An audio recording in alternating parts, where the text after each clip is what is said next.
శీతాకాలంలో మనకి గొంతు సమస్యలు చాలా సాధారణంగా వస్తుంటాయండి. చల్లటి పదార్థాలు తీసుకున్నా, పుల్లటి పదార్థాలు తీసుకున్నా, మరీ టూ మచ్ స్పైసీ తీసుకున్నా, వీటి నుంచి ఏమవుతుందంటే మన గొంతులో ఎడిమా రావటం, ఇన్‌ఫ్లమేషన్ రావటం జరుగుతుందనమాట.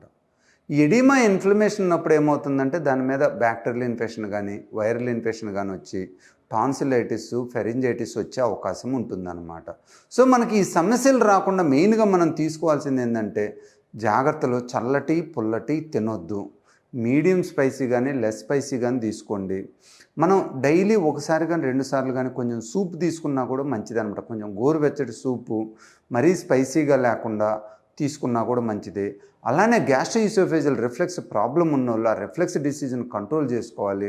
దానికి కూడా కొద్దిగా ఫుడ్ ఎక్కువ సార్లు తీసుకోండి. రీగర్జిటేషన్ వచ్చినట్లయితే ఈ చల్లటి వాతావరణం, యాసిడ్ రెండు కలిపి కూడా మన గొంతులో ఇన్ఫ్లమేషన్ తీసుకొచ్చి గొంతులో ఇన్ఫెక్షన్స్ వచ్చేటట్టు చేస్తుందన్నమాట.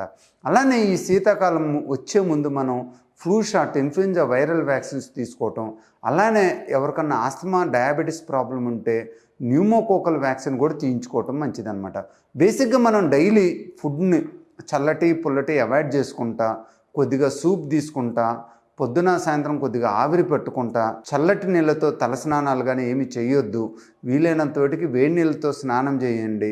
వారానికి 1-2 సార్లు టోటల్ బాడీ బాత్ తీసుకోవటం కూడా మంచిది. అలానే వైరల్ వ్యాక్సిన్స్ తీసుకున్నట్లయితే మనకి యూజువల్గా ఈ శీతాకాలంలో వచ్చే ఈ గొంతు సమస్యల్ని మనం నివారించుకోవచ్చు.